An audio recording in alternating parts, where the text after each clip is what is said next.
पहुंचे तो सरस्वती जी ने सबको प्रणाम किया, कहा कहिए क्या आज्ञा है हमारे लिए। बोले महाराज काशी में बड़ा अनाचार फैला हुआ है। बोले क्या हो रहा है? बोले काशी तो अद्वैतवादियों का गढ़ रहा है, मायावादी सन्यासियों का गढ़ रहा है, लेकिन इस काशी में कोई वैष्णव आ गया है। बोले अच्छी बात है, वैष्णव और शैव्यों में कोई भेद छोड़ो होता है, वैष्णव आ गए हैं तो बड़ी अच्छी बात है। बोले आपको नहीं पता महाराज, उसने ऐसे ही अनाप शनाप अपने ग्रंथ में कुछ लिख दिया है, कुछ कविताओं की रचना कर दी है। और उसमें क्या लिख दिया है? बोले उसने उसमें प्रबल रूप में अद्वैतवाद का खंडन किया है और बहुत कुछ अद्वैतवादियों को बुरा भला किया है, भगवान के निराकार स्वरूप का खंडन किया है उसने, और साकार को द्वैतवाद का मंडन किया है। तो आप मेरे से क्या चाहते हैं? बोले यही चाहते हैं कि आप निंदा करें ग्रंथ की। तुलसीदास नाम है, अपने प्रवचनों में, अपने सत्संग में उनकी निंदा करें समाज में, तो जिससे लोगों को पता चले कि तुलसीदास जी ठीक नहीं है, निंदनीय है, उनके ग्रंथ को नहीं पढ़ना चाहिए। मधुसूदन सरस्वती जी ने कहा देखिए, मैं इतने कच्चे कान का नहीं हूं कि आपने आकर मुझे कुछ बोला और मैं वही तोता रटंत करने लग जाऊं। मैं किसी व्यक्ति के विषय में तब तक कुछ नहीं बोल सकता जब तक मेरा अपना अनुभव न हो। तो मैं तुलसीदास जी को नहीं जानता, अब मैंने जिस ग्रंथ की आप निंदा कर रहे हैं वो ग्रंथ भी नहीं देखा। मैं केवल आपके कहने से तो कुछ नहीं कहूंगा समाज में, पर यदि आप लोग इतने मिलजुल करके इतना बड़ा समूह लेके आए हैं तो हाँ, मैं उनके ग्रंथ को मंगवाकर एक बार पढ़ूंगा, और हाँ यदि उस ग्रंथ में मैंने कुछ सनातन धर्म के विरुद्ध पाया तो जरूर फिर खंडन भी करूंगा, और यदि वो उपासना के अनुकूल होगा तो फिर खंडन की जगह मंडन भी करूंगा। इन पंडाओं ने कहा ठीक है। इन्होंने कहा आप जाइए निश्चिंत हो के, पहले मैं ग्रंथ पाठ करूंगा तब निर्णय बताऊंगा अपना। ये तो चले गए। तब मधुसूदन सरस्वती जी ने गोस्वामी जी के यहाँ एक सेवक को भेज करके रामचरितमानस जी मंगवाई। अब गोस्वामी जी को पता नहीं, अब प्राय संत लोग आते थे प्रति मांगने के लिए और गोस्वामी जी दे देते थे पाठ के लिए, उन्हें नहीं पता था मधुसूदन जी ने मंगवाई है। तो उनका सेवक लेकर के गया और मधुसूदन सरस्वती जी ने आदि से लेकर के अंत तक रामचरितमानस जी का पाठ किया। स्वामी ने पोथी मंगवाई रामचरितमानस की, पढ़ के दिव्य ग्रंथ मुग्ध भये, कली खिली तन मन की। आदि से लेकर के अंत तक ग्रंथ का पाठ किया और इतने विभोर हो गए कि ग्रंथ के विषय में क्या निर्णय लिया कि ये कृति मानवीय कृति नहीं हो सकती। मैं नहीं जानता ये किसने लिखा है, पर इस निर्णय पर पहुंच गए कि ये मानवीय कृति नहीं, स्वयं राम प्रभु रमे हुए हैं। एक एक अक्षर माही, एक एक अक्षर में लगता है स्वयं सीताराम बैठे हुए हैं। अरे मेरे में इतनी बुद्धि कहां कि इस ग्रंथ की समालोचना कर सकूं। और वो पंडा लोग कह रहे थे निराकार का खंडन किया है। अरे इस ग्रंथ में तो निराकार और साकार का इतना सुंदर समाधान किया गया है, जितना सुंदर समाधान कहीं था ही नहीं।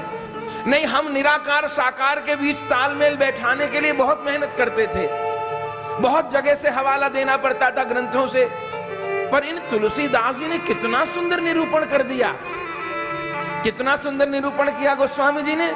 जब इन चौपाइयों को पढ़ा मधुसूदन सरस्वती जी ने कि अगु नहीं सगु नहीं, नहीं कछु भेदा, अगावहि मुनि पुराण बुध वेदा, अगुण अरूप अलख अज जोई, भगत प्रेम बस सगुन सोहो। हरि व्यापक सर्वत्र समाना, प्रेम ते प्रगट होहि मैं जान। कितना सुंदर निराकरण किया कि जैसे दूध के भीतर घी व्याप्त है, ये तो सबको पता है कि घी कहीं और से नहीं बनता, दूध से ही बनता है। दूध में घी है, ये पक्की बात है, लेकिन तब तक लाभ नहीं होता जब तक उसको दूध से पृथक नहीं किया जाता। दूध में घी है, पर हमको पूरी पकौड़ी कचौड़ी बनानी है तो कोई कहे दूध में तो घी है, तो दूध में ही पूरी पकौड़ी उतार लीजिए, तल लीजिए। बोले भले दूध में घी है, पर दूध में पकौड़ी पूरी नहीं तली जाएंगी। पूरी पकौड़ी का निर्माण कब होगा? जब उस दूध को जमा करके उससे माखन पृथक किया जाएगा, फिर उस माखन को तपा करके घी बनाया जाएगा, तब उस घी के द्वारा व्यंजन सिद्ध हो पाएंगे। तो घी जैसे दूध में व्याप्त है, पर एक प्रक्रिया है उसको प्रकट करने की। अब एक बात है कि पानी वाला दूध तो कमजोर व्यक्ति भी पचा सकता है, और घी को पचाने के लिए मजबूत आंत चाहिए। तो भाई जिसको घी पचाने की क्षमता नहीं है, वो पानी मिला के दूध पी लो। लेकिन उस दूध में भी घी है, भले कम मात्रा में, वो तत्व उसमें भी विराजमान है। पर जिनका मन नहीं भरता, वो दूध से घी को पृथक कर लेते हैं। ऐसे ही निराकार और साकार का संबंध है। वो परमात्मा चराचर समस्त प्राणियों के बीच में विराजमान है, इस सारी सृष्टि में विराजमान है। जिसको वो निराकार, वो दूध वाला घी अच्छा लगता है, उसको भजे। भगवान ने भी गीता में अर्जुन को विराट रूप दिखाया है, विभूति योग में बताया, इनमें मैं ये हूं, इनमें मैं ये हूं, इनमें मैं ये हूं। तो जिसको भगवान का निराकार स्वरूप अच्छा लगता है, खूब भजे। झगड़े की, विरोध की गुंजाइश कहां है? आपाधापी की, आरोपों की गुंजाइश कहां है? नहीं तो आज भी इस विषय के ऊपर विवाद होते हैं। वो परमात्मा सर्वव्यापक है, इसको कोई नहीं झुठला सकता। जिसको उस सर्वव्यापक से पेट भरता हो, अपना पेट भर ले सर्वव्यापक से, उसको भजे। जिसको भगवान का सर्वात्म रूप अच्छा लगता है, सत्य है। वैष्णवों की उपासना का भी यही लक्ष्य है कि जित देखूं तित श्याममयी, सर्वत्र भगवान का दर्शन करे। मीराबाई जी का भजन जब उत्तम हो गया तो सर्वत्र उनको कृष्ण दिखाई देने लग गए। तो ये बहुत अच्छी बात है। लेकिन ये कहना कि साकार निराकार से कुछ कम है या निराकार साकार से कुछ कम है, ये नहीं। वह अंतर इतना है, जब भक्त पुकारता है, गोस्वामी जी ने लिखा, अगुण अरूप अलख अज जोई, भगत प्रेम बस सगुन सोई। जो परमात्मा अगुण है, अरूप है, अलख है, जिसे छुआ नहीं जा सकता, देखा नहीं जा सकता, सुना नहीं जा सकता, वो ही अपने भक्तों के प्रेम में विभूषित होकर के, वशीभूत होकर के, कभी बंसी लेकर के, कभी धनुष लेकर के, कभी नरसिंह बन के, कभी वामन बन करके आ जाता है इस धरती के ऊपर। तो विरोध की गुंजाइश कहां है? मधुसूदन सरस्वती जी ने इस विषय को पीड़ा भाव विभोर हो गए। पंडाओं ने तो सोचा था कि मधुसूदन सरस्वती जी विरोध करेंगे, फिर तो परम भक्त निकले। उन्होंने तो और जैसे भोले बाबा ने सत्यम शिवम सुंदरम लिखा ना ग्रंथ के ऊपर, ऐसे मधुसूदन सरस्वती जी ने भी एक श्लोक और लिख दिया। और क्या लिख दिया? बोले, आनंद कानने यस्मिन् जगमत तुलसी तरु, कविता मंजरी भाती, राम भ्रमर भूषिता। बोले इस आनंद कानन काशी धाम में श्री तुलसीदास जी की रामायण एक तुलसी तरु के समान है। गोस्वामी जी ने मानस के रूप में एक तुलसी तरु, एक पौधा लगाया है। और ये चौपाइयां, ये कविता क्या है? बोले ये चौपाइयां उस पौधे की मंजरी हैं, और मंजरियां भ्रमर को आकर्षित करती हैं, तब वो फूल का पान करता है। तो गोस्वामी जी की चौपाइयां तो मंजरी के समान हैं, और श्री राम कौन है? बोले श्री राम भ्रमर के समान है, जो इन चौपाइयों रूपी मंजरियों के सौरभ से आकृष्ट होकर के श्री रामचरित मानस पर विराजमान हो जाते हैं। और जो कोई इस दिव्यवाणी का आश्रय लेता है, उसके हृदय पर विराजमान हो जाते हैं। अनायास मानस जी का आश्रय लेते लेते कम्मे को मन निर्मल हो जाता है, पता नहीं पड़ता। और इस मन मंदिर दरबार करेगी राम कथा। इस मन मंदिर में ही रघुनाथ जी का दरबार प्रकट हो जाता है। ऐसे ये दिव्य ग्रंथ है। और उस समय मधुसूदन सरस्वती जी ग्रंथ मंगवाया तो किसी सेवक के हाथ था, लेकिन लौटाना भी था। तो आज लौटाने के लिए मधुसूदन सरस्वती जी ने एक डोला बनवाया। उस डोले में बड़े आदर के साथ पोथी जी को विराजमान किया और स्वयं सिर के ऊपर उस सिंहासन को रख करके कीर्तन करते हुए सब वैष्णव साथ हैं। आज गोस्वामी जी को मानस जी की पोथी देने जा रहे हैं, फूल तुलसी से पूजन करते हुए, और सब लोग प्रेम पूर्वक गा रहे हैं कि जय जय राम कथा, जय श्री राम कथा, जय राम कथा, जय श्री राम कथा, जय श्री राम कथा, जय श्री राम कथा, जय श्री राम कथा, जय श्री राम कथा। जिसे श्रवण कर मिट जाती है, जिसे श्रवण कर मिट जाती है, जिसे श्रवण कर मिट जाती है, जिसे श्रवण कर मिट जाती है, जन्म जन्म की यथा, जय जय राम कथा, जय श्री राम कथा, जय जय राम कथा, जय श्री राम कथा। राम कथा कलिका मद गाई, राम कथा कलिका मत गाई, सुजन सजीवन मोर सुहाई, सुजन सजीवन मोर सुहाई, बुध विश्राम सकल जन रंजनी, बुध विश्राम सकल जग रंजनी, राम कथा कलि कलुष विभंजनी, राम कथा कलि कलुष विभंजनी, तेरा परमारथ बन जाए, तेरा परमारथ बन जाए, तेरा परमारथ बन जाए, तेरा परमारथ बन जाए, श्री नारद कर यथा, जय जय राम कथा, जय श्री राम कथा, जय जय राम कथा, जय श्री राम कथा।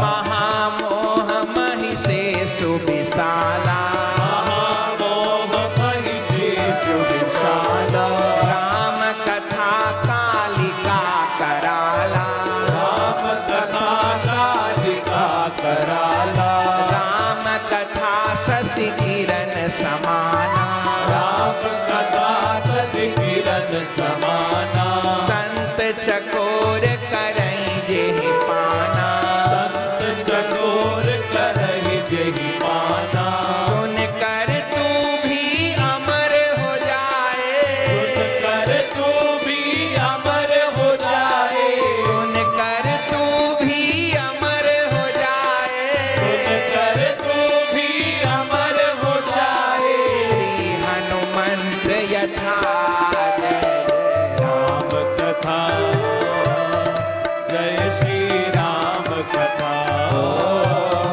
जय जय राम कथा, जय श्री राम कथा, राम कथा सुंदर करतारी, राम कथा सुंदर करतारी, राम कथा सुंदर करतारी, राम कथा सुंदर करतारी, संशय विहग उड़ावन हारी, संशय विहग उड़ावन हारी, राम कथा कलि विटप कुठारी, राम कथा कलि विटप कुठारी, सादर सुन गिरिराज कुमारी, सादर सुन गिरिराज कुमारी, तेरा भी संशय भागेगा, तेरा भी संशय भागेगा,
कथा।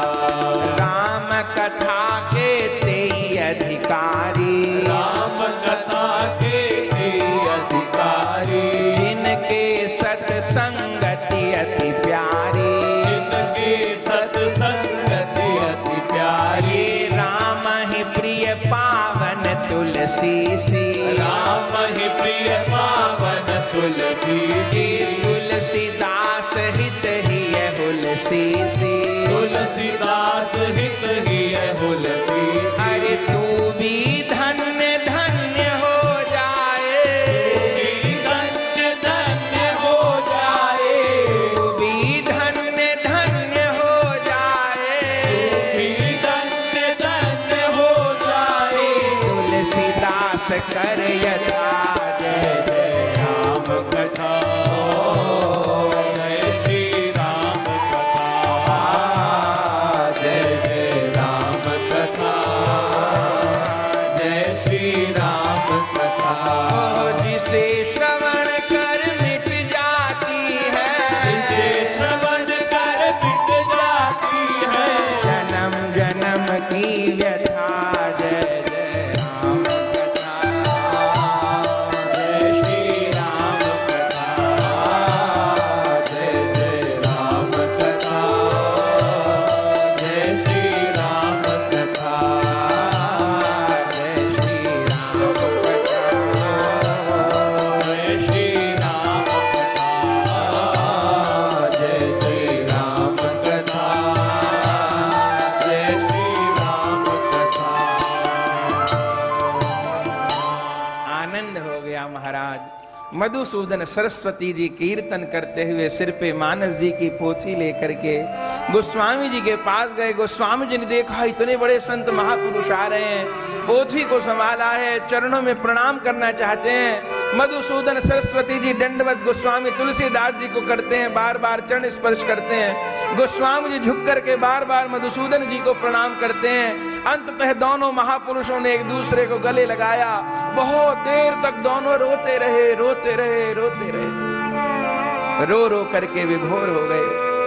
मधुसूदन सरस्वती जी ने कहा, हे गोस्वामी जी, आपने बहुत उपकार किया। आपके इस ग्रंथ का पाठ करके मेरे हृदय में भक्ति की जागृति हुई है, रोम रोम भगवत प्रेम में विभोर हो रहा है। मैं आपके इस उपकार को कभी भूलूंगा नहीं। और आनंद हो गया। इन पंडाओं ने चाहा था विरोध करेंगे, अब उल्टा हो गया। मधुसूदन सरस्वती जी के लाखों अनुयायी थे काशी में, और मधुसूदन सरस्वती जी ने भरे सत्संग में कह दिया कि भैया जो अपना कल्याण करना चाहो और कोई साधन करना कि मत करना, बाकी प्रतिदिन रामचरितमानस का पाठ जरूर करना। और एक साथ लाखों श्रोता बढ़ गए, लाखों पाठक बढ़ गए रामचरितमानस जी के। उल्टा हो गया। और यही होता है। अरे सूर्य जब निकलता है बताने नहीं जाता मैं निकल गया। आप कितना हाथ से ढकिए ढक जाएंगे सूर्य। जब प्रेम का प्रकाश होता है, जब कमल खिलता है, प्रियादास जी वर्णन करते हैं, जब कमल खिलता है सरोवर में तो कहते हैं कई कोस तक उसकी सुगंध जाती है। अगर भंवरा कई कोस 10-20 किलोमीटर भी दूर हो तो भंवरे की सूंघने की क्षमता इतनी तीव्र होती है कि उसको पता चल जाता है फला सरोवर में कमल खिला है। और वो भंवरा कितने किलोमीटर की दूरी को लांग के आता है और कमल पर बैठ करके उसके रस का पान करके आनंद प्राप्त करता है। पर वो कमल जिस सरोवर में खिला होता है, कीचड़ में ही कमल खिलता है। जिन कीचड़ में वो कमल खिले होते हैं, इतने योजन दूर से आकर के भंवरा पान कर गया, पर उसी तालाब में, उसी सरोवर में मेंढक भी होते हैं और वो मेंढक उस कमल के नीचे ही होते हैं, पर उन अभागों के भाग में कमल की सुगंध नहीं होती। वो कमल के नीचे भी कीचड़ में लिपटे रहते हैं बेचारे और टर टर टर टर करते रहते हैं। उन विचारों को कमल की सुगंध नहीं आती। अब बताइए दोष किसका है? वे मेंढक कीचड़ में ही सने रह जाते हैं और कोई भंवरा सैकड़ों मील दूर से आकर के भी कमल की गंध का पान कर लेता है। तो जब रस का प्रकाश होता है, प्रेम का प्रकाश होता है, जो कृष्ण ग्रहित मानस हैं। इसलिए सुखदेव जी शब्द का प्रयोग करते हैं गोपियों के लिए, कृष्ण ग्रहित मानसा। बंसी बजी पर सुनाई किसी किसी को पड़ी, किसको? जो कृष्ण ग्रहित मानसा थी। निशम्य गीतम तदनंग वर्धनम ब्रज स्त्रिय कृष्ण ग्रहित मानसा। बंसी सबको सुनाई नहीं पड़ी। ब्रज में तो बहुत लोग थे, पर जिनका चित्त गोपी बन गया था, जिनका हृदय श्याम सुंदर को पाने के लिए, ग्रहण करने के योग्य हो गया था, उनके कान में बंसी की ध्वनि आई थी, वो चल पड़ी थी। आज मानस जी की भी मानो बंसी बज रही है। जो ग्राहक हैं, जो रसलोलुप हैं, आकर के पान कर रहे हैं। पर इन ब्राह्मणों को, इन पंडाओं को भी चैन नहीं। इन्होंने कहा महाराज अब तो सारे हथियार जा रहे हैं, राजा से कहलवा लिया, इतने बड़े संत पे शिकायत कर दी। फिर इन्होंने पंचायत बिठाई कि भाई अभी भी कोई तरीका बाकी है। बोले अब आखिरी तरीका बाकी है, गंवार तरीका। बुद्धिमान वाले तरीके तो सबरे कर लिए, अब गंवार तरीका बचा है। बोले भाई गंवार तरीका क्या है? बोले गोस्वामी जी की रामचरितमानस की पोथी को चुरवा लिया जाए चोरों से, और उन चोरों को कह देंगे या तो आग में डाल दें, या गंगा जी में डाल दें, या हमें लाके दे दें। बोले चोरी करे से क्या होगा, प्रतियां तो अब बहुत लोग लिख रहे हैं। बोले यदि मूल प्रति चोरी हो जाएगी तो फिर हम लोग कुछ ऐसी समाज में बात करके असमंजस पैदा कर देंगे, और जब मूल प्रति चोरी हो जाएगी तो प्रतियां तो लोग बहुत दूर दूर ले गए हैं, सब लिखने तो यहीं आते हैं। जब मूल प्रति चोरी हो जाएगी तो कुछ दिन में धीरे धीरे ग्रंथ लोप हो जाएगा। जब मूली छपाई खाने तो थे नहीं, हाथों से लिखी जाती थी पोथियां, समय बहुत लगता था लिखने में, तो किसी प्रकार मूल पोथी चुरवा लो। बोले रहते कहाँ हैं? बोले गोस्वामी जी 80 घाट पे रहते हैं। यात्रा गई थी काशी में, तो सब वैष्णव वहां गए थे, सत्संग संकीर्तन हुआ था, भूले नहीं होंगे। गंगा जी से बिल्कुल लग करके 80 घाट है। वहां 2-3 मंजिल का भवन है जो गोस्वामी तुलसीदास जी के लिए टोडरमल जी ने बनवाया था। ये टोडरमल अकबर के दरबार में वित्त मंत्री थे और गोस्वामी जी के परम मित्र थे, बड़ी श्रद्धा रखते थे। तो जब वो देखते थे कि गोस्वामी जी के रहने की व्यवस्था नहीं है, कभी कहीं रहते हैं, कभी कहीं रहते हैं, कभी कहीं रहते हैं, तो उन्होंने वहीं गंगा जी के किनारे वो भवन बनवा दिया था। आज भी वो भवन है, गोस्वामी तुलसीदास जी जहां विराजते।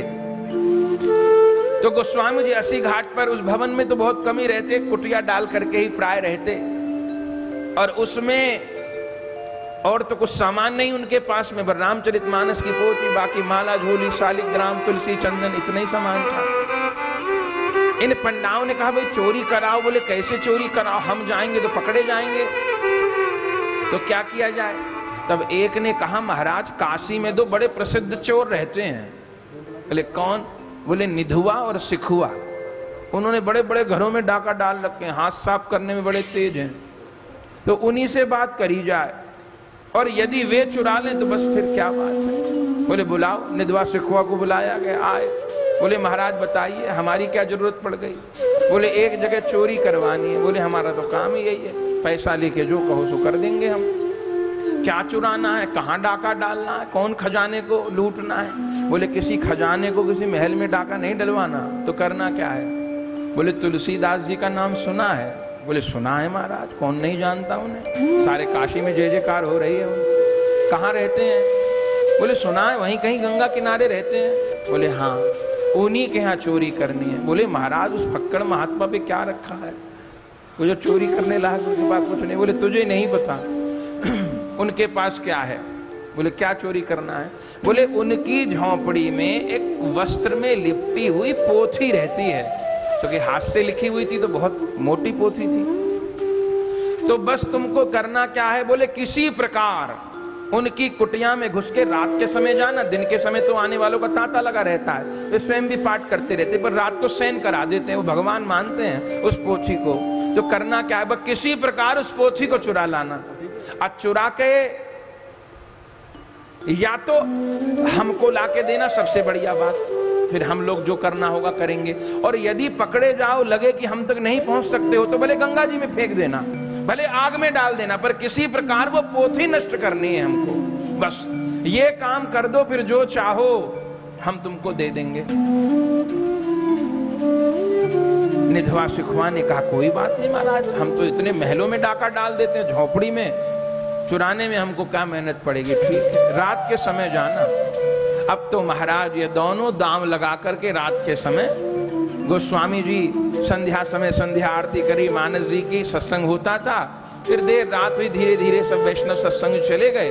अब गोस्वामी जी तो वहीं गंगा जी के किनारे खुले में सोते, और कोई कुटिया में वो ताला कुंडी तो लगाते नहीं थे, तो वहीं भीतर पोथी जी विराजमान थी, दंडवत करके बाहर बिछौना बिछा करके लेट गए। और तभी ये दाम लगा करके चोर आए। सोचे कि गोस्वामी जी तो भारी लेटे हैं, कुटिया में कोई नहीं, बड़ी सहजता से ले आएंगे। लेकिन ये जैसे ही पहुंचे कुटिया के पास और इन्होंने देखा तो क्या दिखाई दिया, बोले दो लंबे चौड़े राजकुमार, बड़े दिव्य वस्त्र पहने हैं, सोने के मुकुट सिर पर लगे हैं, बड़े बड़े धनुष बाण हैं, बड़े बड़े तीखे नयन हैं, बड़ी अद्भुत क्षत्रियों की सी चाल है। एक सांवले रंग का राजकुमार है, एक गोरे रंग का राजकुमार है, और दोनों वो राजकुमार पहरेदार गोस्वामी जी की कुटिया का पहरा दे रहे हैं, हाथों में धनुष बाण ताने हुए पहरा दे रहे हैं। अब ये निधवा सिखवा तो देखते रह गए कि लोग तो कहते हैं फक्कड़ महात्मा है, जरूर कोई गड़ा हुआ धन है इसकी कुटिया में। अरे इतने पहरेदार कोई बड़े बड़े आदमी भी नहीं रखते, ऐसी कौन वस्तु के इतने लंबे चौड़े पहरेदार रखे हुए हैं। सिखवा ने कहा अरे इन पहरेदारों को तो देख, लगते नहीं इस धरती के हो। तुलसीदास इतने बड़े आदमी है कि इतने सुंदर सुंदर इतने धनवान तो पहरेदार हैं इनके यहाँ पर, देख तो सही। बोले इनको देखने नहीं आए हैं, निधवा ने कहा चोरी करने आए हैं। बोले कोई बात नहीं, अभी रात शुरू हुई है, थोड़ी देर में इधर उधर हो जाएंगे, लघुशंका जाना होगा या जल पीना होगा, तभी दाव लगाएंगे। ये लोग सारी रात दाव लगाते रहे, देखते रहे, पर महाराज वो दोनों पहरेदार तो हटने का नाम ही नहीं लेते। धनुष बाण तान करके दोनों भैया पहरा दे रहे हैं। सारी रात ताक लगाते रहे भीतर जाने की, और थोड़ी देर में ये तो भूल गए कि करने क्या आए थे। ताक लगाते लगाते ये ताक तो लगा रहे थे कि भीतर जाके पोथी चुराएं, लेकिन बार बार चूंकि वो दोनों भैया आ जाते थे पहरा देते हुए, अब बार बार जब वो सलोना रूप सामने आता था तब कुटिया की किसे सुध रहेगी। कौन ऐसा होगा जो पागल होने से बच जाए। महाराज देखते देखते तो बावरे से हो गए, इनकी आंखों से आंसू गिरने लग गए, इनका शरीर रोमांचित होने लग गया, इनके मुख से फेन निकलने लग गए, और ये पागलों की तरह वो उन पहरेदारों को देखते जा रहे हैं। पहरेदारों को एक कहता देख उस गोरे राजकुमार को देख कैसे चलता है, वो कितना प्यारा है। एक कहता है गोरे को नहीं उस सांवले को तो देख, ऐसे तो हम संसार के विख्यात चोर हैं, पर लगता है तो चोरों के सरदार हैं हम, चोरों के भी दिल को इन्होंने चुरा लिया। सारी रात देखते रहे, पागल होते रहे, कम्मे को सवेरा हो गया पता भी नहीं पड़ा। जैसे सवेरा होने को हुआ गोस्वामी जी उठे, स्नान करके कुटिया में जाने लगे, तो ये भागे कि पकड़े जाएंगे। अब ये अपने ठिकाने पे तो लौट आए महाराज, पर इनकी आंखों में तो नींद नहीं, इनके पेट में भूख नहीं, बस बार बार आंखों से आंसू ही गिरते रहते हैं, मुख से फेन ही निकलता रहता है, एक दूसरे के गले लग लग करके फूट फूट के रोते हैं। निधवा कहता है सिखवा भैया वो कितने सुंदर पहरेदार थे भैया। सिखवा कहता है निधवा मैं भी वही सोच रहा हूं भाई, जिंदगी में ऐसे राजकुमार नहीं देखे। अरे इन्होंने तो हमको पागल कर दिया, हम चोरों के दिल को भी चुरा लिया। सिखवा ने कहा भैया मेरे से जल भी नहीं पिया जाएगा, भोजन भी नहीं होगा, जिया नहीं जाएगा, बस मन हो रहा है बार बार उन्हीं को देखता रहूं। ये रात इतनी जल्दी पूरी क्यों हो गई, अब नहीं जिया जाएगा। निधवा ने कहा तो फिर क्या करें। बोले चल तुलसीदास जी के पास। बोले मूर्ख पकड़े जाएंगे। सिखवा ने कहा पकड़े तो पहले से ही गए हैं, उन पहरेदारों ने जकड़ लिया है हमारी आत्मा को, हमारे मन को, हमारी आंखों को। अब नहीं रहा जाएगा तो क्या करेगा तुलसीदास जी के पास जाके? निधवा ने कहा, उनसे बस उन पहरेदारों का पता पूछूंगा कि वो रहते कहां हैं। तो क्या करेगा पता पूछ के?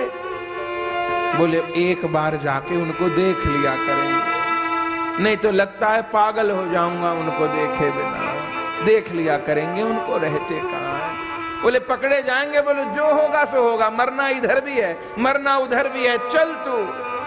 और ये दोनों चोर निधवा सिखवा रोते हुए, गोस्वामी जी तो कुटिया में बाहर बैठे भजन कर रहे थे उस समय, इन दोनों चोरों ने जाकर के गोस्वामी जी के चरणों में प्रणाम किया और प्रणाम करके इधर उधर देखने लगे, सोचने लगे कि यहीं रहते होंगे वो दोनों पहरेदार भी। गोस्वामी जी देखे कि ये कहां देख रहे, प्रणाम मुझे कर रहे, देख कहीं और रहे। गोस्वामी जी ने कहा, भैया क्या हुआ? तो ऐसे ही ये दोनों बोल पड़े कि वो दोनों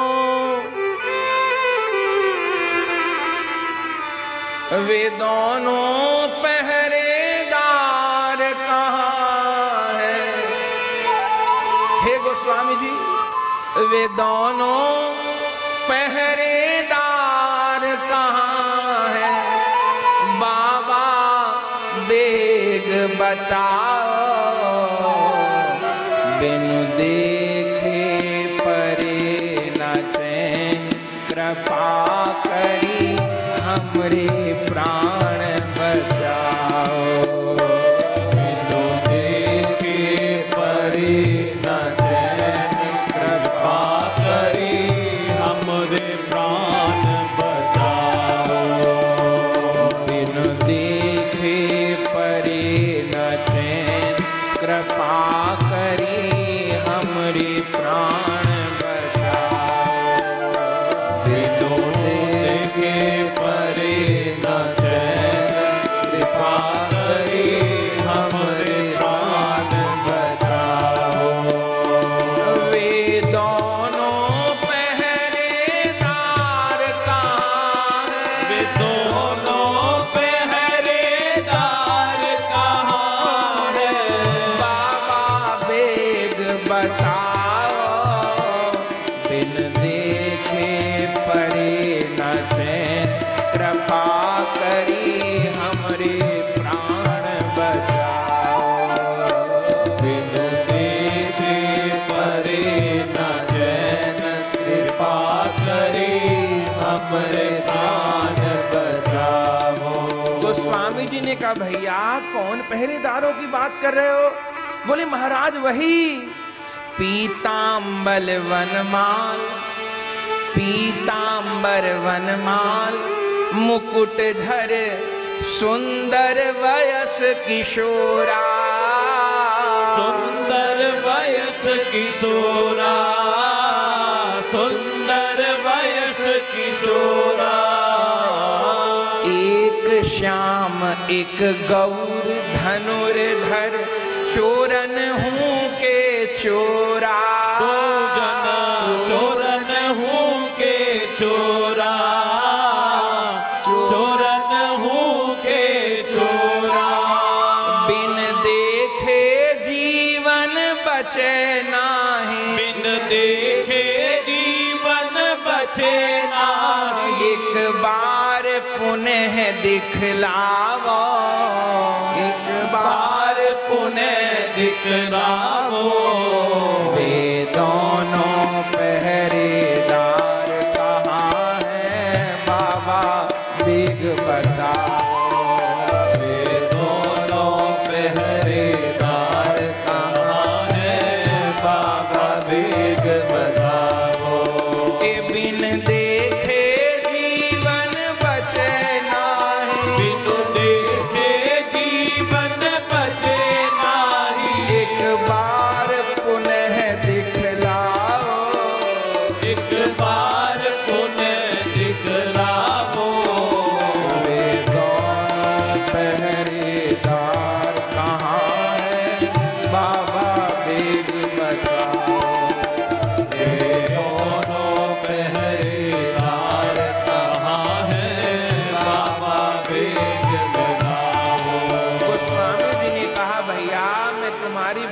समझ नहीं पा रहा तुम किसकी बात कर रहे हो, कौन मुकुटधर, कौन पीताम्बरधारी। भैया मैं गरीब फक्कड़ महात्मा, मेरे पास ऐसा कुछ नहीं कि मैं कोई चौकीदार रखूं। मैं गरीब भैया, मैंने कोई चौकीदार पहरेदार नहीं रखा। तुम किसकी बात कर रहे हो और तुम कौन हो? अपना परिचय तो बताओ, तुम्हें देखा नहीं। तो हमारा परिचय जानना चाहते हैं, सुन लीजिए। काशी के बदनाम चोर निधुआ सिखुआ दो भाई, निधुआ सिखवा दो भाई, निधुआ सिखवा दो भाई। और यही हमारो काम, हरे हम संपत्ति नित्य पराई। हरे हम संपत्ति नित्य पराई, हरे हम संपत्ति नित्य पराई। पर हरे गए हम आज स्वयं पर हरे गए हम आज स्वयं पर हरे गए हम आज स्वयं पर हरे गए हम आज स्वयं। यह भेद हमें समझाओ, यह भेद हमें समझाओ। वह दोनों पहरेदार कहाँ हैं बाबा, बेग बताओ। वे दोनों पहरेदार कहाँ हैं बाबा, बेग बताओ। वे दोनों पहरेदार कहाँ हैं बाबा, बेग बताओ। वे दोनों पहरेदार कहाँ हैं बाबा, बेग बताओ। तो तुम लोग चोर हो तो भैया मेरी कुटिया पे क्या करने आए थे? मैं फक्कड़ महात्मा, आप गलत स्थान पे आ गए। मुझ गरीब के पास क्या है? अरे चोरी नहीं कर सके, बता दो मुझे, जो चाहिए दे दूंगा उठा करके। तुम लोग चोर हो, क्यों आए थे? मेरी कुटिया में ऐसा धरा क्या है? इन्होंने कहा महाराज हम स्वयं नहीं आए थे। अब खुल के आपको सारी बात बता देते हैं हम क्यों आए थे। बोले पंडा हमें पढ़ाए पठाए, जा तुलसी की कुटिया, जा तुलसी की कुटिया, जा तुलसी की कुटिया। चुरा ले पोथी पतरा, धन संपत्ति थारी लुटिया, धन संपत्ति थारी लुटिया, धन संपत्ति थारी लुटिया।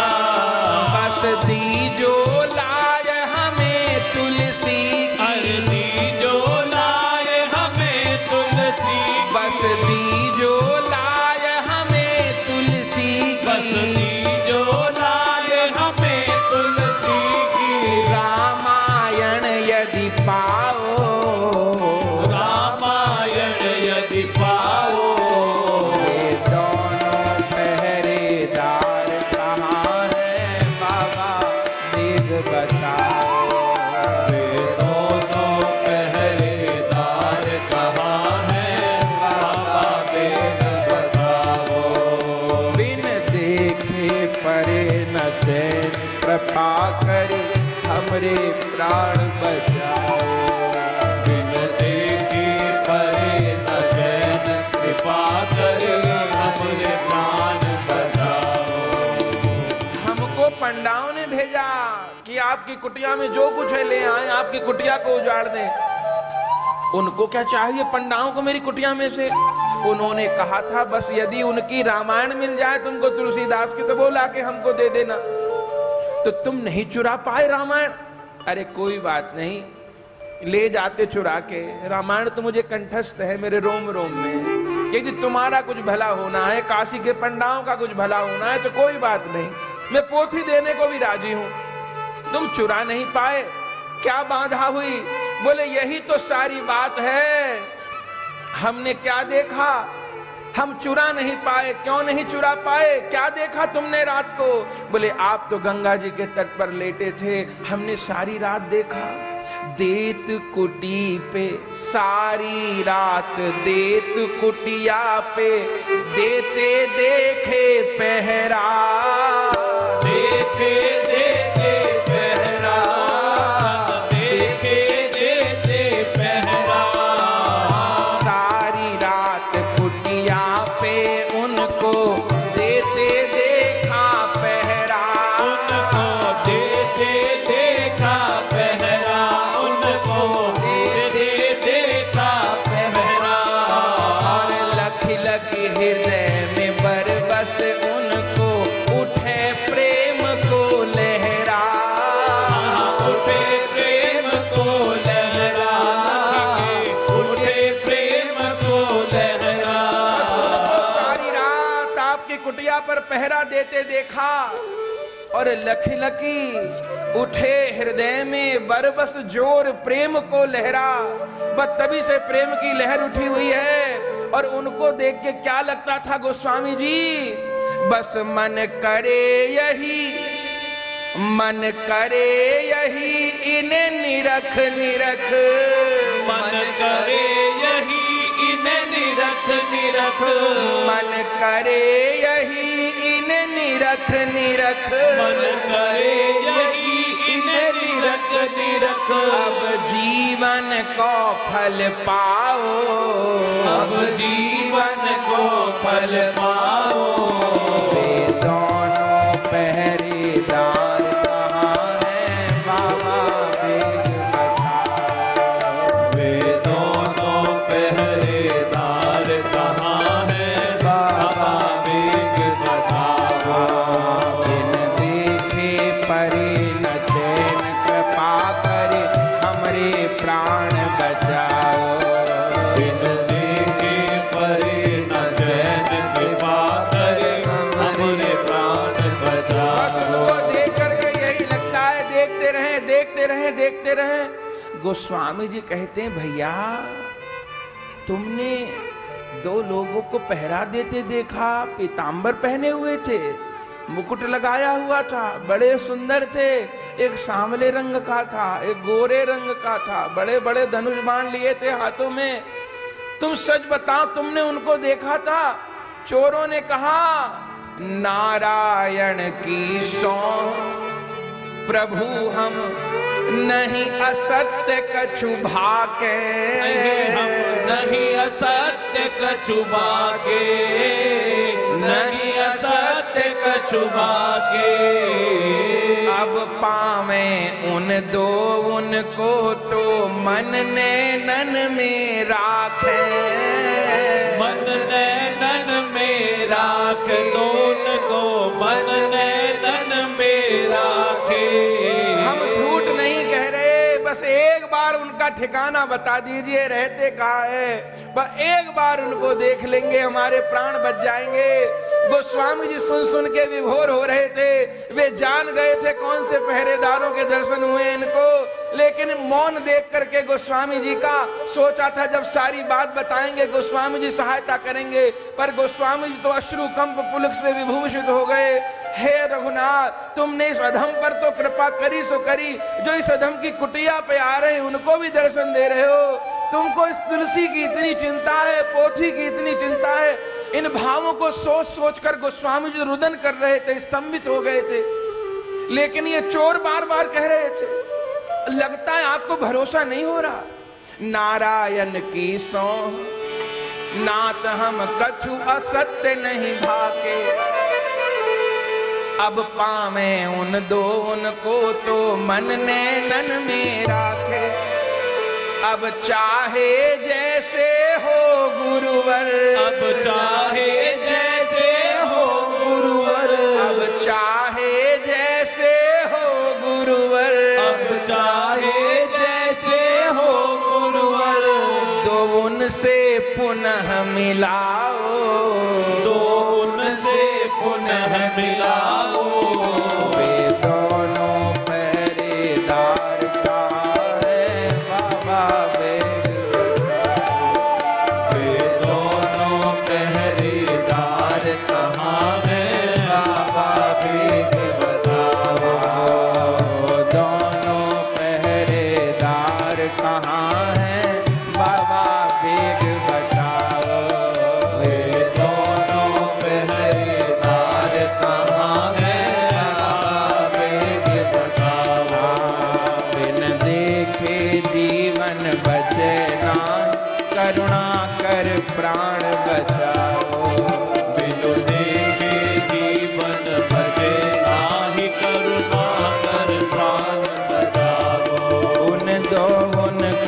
वेग दिखाओ, उनको वेग दिखाओ। बाबा हमरे प्राण बचाओ, बाबा हमारे प्राण बचाओ। ये कह करके चरण पकड़ लिए दोनों ने, गोस्वामी जी के रुदन करने लगे। गोस्वामी जी ने उन चोरों को हृदय से लगा लिया। बोले भैया, जिनको पहरेदार बता रहे हो, चौकीदार बता रहे हो, मेरे भैया तुम पर कृपा हो गई है। मुझ गरीब के पहरेदार चौकीदार और कोई नहीं है, सिवा रघुनाथ जी के मेरे जीवन में और कोई नहीं है। मेरे रक्षक, मेरे जीवन, मेरे माता, मेरे पिता, मेरे बंधु, मेरे सखा, मेरे सर्वस्व केवल मेरे ठाकुर हैं। भैया तुमको रात में किसी पहरेदार का दर्शन नहीं हुआ, मेरे सरकार का दर्शन हुआ है, पहरेदार का दर्शन नहीं हुआ। जो गोरा गोरा राजकुमार बताते हो वे मेरे लखन लाल थे, जीवाचार्य थे। जो सांवले रंग के राजकुमार बताते हो वही जानकी वल्लभ थे, वही प्राणनाथ थे। जब इन चोरों ने सुना, लुट गए, लुट गए, लुट गए, धोखा हो गया, धोखा हो गया। काशी में रहते हैं, सुना करते थे संत की कृपा से भगवंत मिलते हैं, गुरु की कृपा से गोविंद मिलते हैं। हमें नहीं पता था इतना बड़ा चमत्कार होगा। हमने जिंदगी में आपको कभी देखा नहीं था। नाम सुनते थे कोई तुलसीदास हुए हैं, कभी देखा नहीं था, आपके बारे में कुछ जानते नहीं थे। केवल कपट पूर्वक आपका दर्शन किया, चोरी की नीयत से आपके पास आए, आपकी कृपा ने उनके दर्शन करवा दिए। आप कह रहे पहरेदार नहीं, वो तो परमात्मा थे। हे गोस्वामी जी, हम नहीं जानते वो पहरेदार थे, वो जो कोई थे, अब उनके बिना नहीं रहा जाएगा। उनको पाने का रास्ता बता दीजिए, मिलने का रास्ता बता दीजिए। सारे जीवन चोरी डाका डालते रहे हैं, पर आपके उन दोनों पहरेदारों ने आज हमारे हृदय के ऊपर डाका डाला है, हमको पागल कर दिया है। गोस्वामी जी ने कहा भैया एक बार तो कृपा हो गई है, अब यदि शाश्वत रूप में उन पहरेदारों को पाना चाहते हो, वो अपने आश्रित का वास्तव में जीवन भर पहरा देते हैं। भक्त लोग जिज्ञासा करते हैं भगवान के 24 अवतार ही क्यों होते हैं, 23 क्यों नहीं होते, 25 क्यों नहीं होते, 26 क्यों नहीं होते। संतों का कहना है दिन रात में 24 घंटे होते हैं, और भगवान 24 अवतार लेकर कहते हैं तुम मेरी शरण में आओ, मैं प्रत्येक घंटे अपने एक रूप से तुम्हारा पहरेदार बनने को तैयार हूं, तुम्हारा चौकीदार बनने को तैयार हूं, तुम्हारे जीवन का संरक्षक बनने को तैयार हूं। बस शर्त यही है कि एक बार मेरी शरण में आ जाओ। सन्मुख होए जीव मोहि जबहि, जन्म कोट यग नासो तबहि। भैया एक बार कृपा हो गई है, यदि बार बार उनको देखना चाहते हो, छूना चाहते हो, पाना चाहते हो, तो तुमको ये चोरी का कर्म छोड़ना पड़ेगा, वैष्णव बनना होगा, भजन करना होगा। हम सब कुछ करने को तैयार हैं। आग में कूदने को कहोगे, आग में कूदने को तैयार है। गंगा जी में कूदने को कहोगे तो गंगा में कूदने को तैयार है, पर मिला दीजिए। महाराज वे कब कब के चोर थे, आज संत की कृपा से काया पलट गई। स्नान करके गंगा जी में आए थे, गोस्वामी जी ने गले में कंठी बांध दी थी, माथे पर तिलक कर दिया था, कान में नाम सुना दिया था, और वो दोनों चोर महाराज परम वैष्णव होकर के भजन करने लगे थे, और भजन करते रहते थे। बार बार उसी झांकी का दर्शन होता था, और बहुत शीघ्र उन्होंने गोस्वामी जी के सानिध्य में भजन करते हुए शीघ्र भगवत प्राप्ति करी थी। इन चोरों का भी कल्याण हुआ था। जो जो पंडा लोग उल्टा काम करना चाहते हैं वो उन्हीं पर उल्टा पड़ता है। ये चोर तो वैष्णव हो गए। अब तो महाराज सर्वत्र जय जयकार हो रही है। लोग आकर के गोस्वामी जी से दीक्षा ग्रहण करते हैं, सत्संग ग्रहण करते हैं, भगवत प्राप्ति का साधन जानना चाहते हैं। गोस्वामी जी दिव्य रूप में काशी में विराजमान हैं, चहु और जय जयकार हो रही है। ऐसे ही एक दिन गोस्वामी जी बैठे हुए थे कुटिया में, और विभोर होकर के निरंतर पदों का गान, मानस जी का गान, नाम जप, यही गोस्वामी जी का जीवन था। तो गोस्वामी जी सजल नेत्रों से, डबडबाए नेत्र से भजन कर रहे थे। श्री सीताराम, श्री सीताराम, श्री सीताराम, श्री सीताराम, श्री सीताराम। उसी समय गोस्वामी जी की कुटिया के आगे से एक अर्थी निकली। वो अर्थी एक पुरुष की थी। बहुत से लोग थे, राम नाम सत्य कहते जा रहे थे, और उस पुरुष के पीछे, जिसकी अर्थी थी, मृत पुरुष के पीछे उसकी स्त्री जा रही थी। पूरा श्रृंगार करके अपने पति की चिता के साथ सती होने के लिए वो स्त्री भी जा रही थी। गोस्वामी जी में श्रद्धा रखती थी, पीछे कभी सत्संग में आई थी। जब अर्थी निकली गंगा जी के घाट के पास से, गोस्वामी जी तो वहां बैठ के भजन ही करते थे, उस स्त्री को गोस्वामी जी दिखाई पड़े।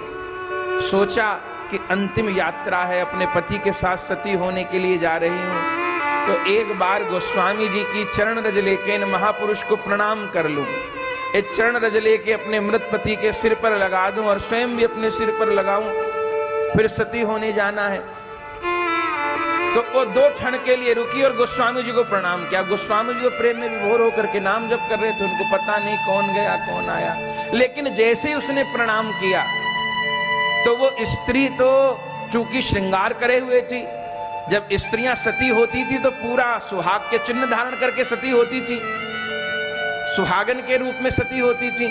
तो जैसे उसने प्रणाम किया तो गोस्वामी जी को पायल की खनक, चूड़ी की खनक, करधनी की खनक से लगा कि कोई सुहागिन स्त्री आई है। तो उन्होंने बिना देखे सती होन सहगामनी चली पिया के साथ, मगमह तुलसी दास लखी तुरत नवायो माथ। और जैसे प्रणाम किया तो गोस्वामी जी ने सदा सुहागिन रहो तुम, सदा सुहागिन रहो तुम, बोले तुलसीदास, सदा सुहागिन रहो तुम, बोले तुलसीदास। विधवा बोली ठिठक के भर के दीर्घ उसास। गोस्वामी जी ने बिना देखे आशीर्वाद दिया, सदा सुहागिन रहो। विधवा खड़ी रह गई, सब लोग अचानक खड़े रह गए और इस विधवा ने कहा,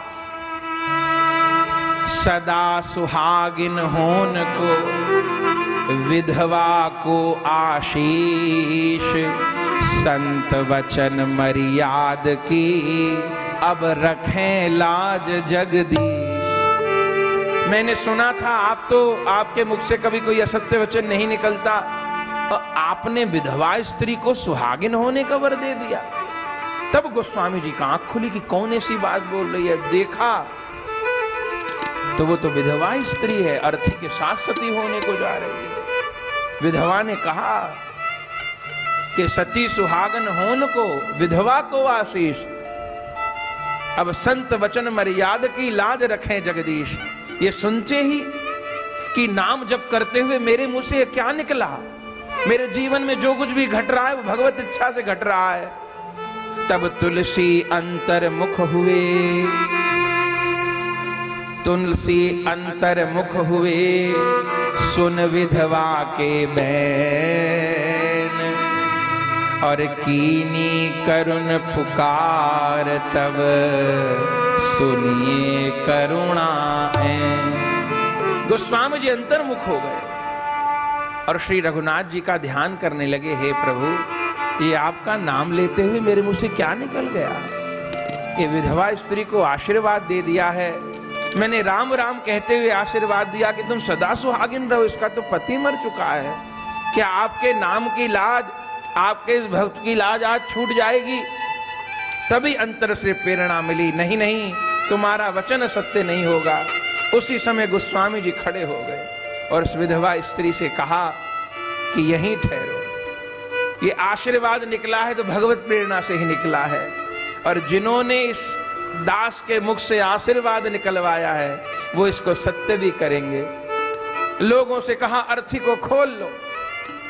गोस्वामी जी ने बंधी हुई अर्थी को खुलवा लिया और उस समय भीतर से चरणामृत लेकर के आए और उस मृत पुरुष के मुख में 3 बार चरणामृत दिया और उस समय गोस्वामी जी ने एक पद गाया।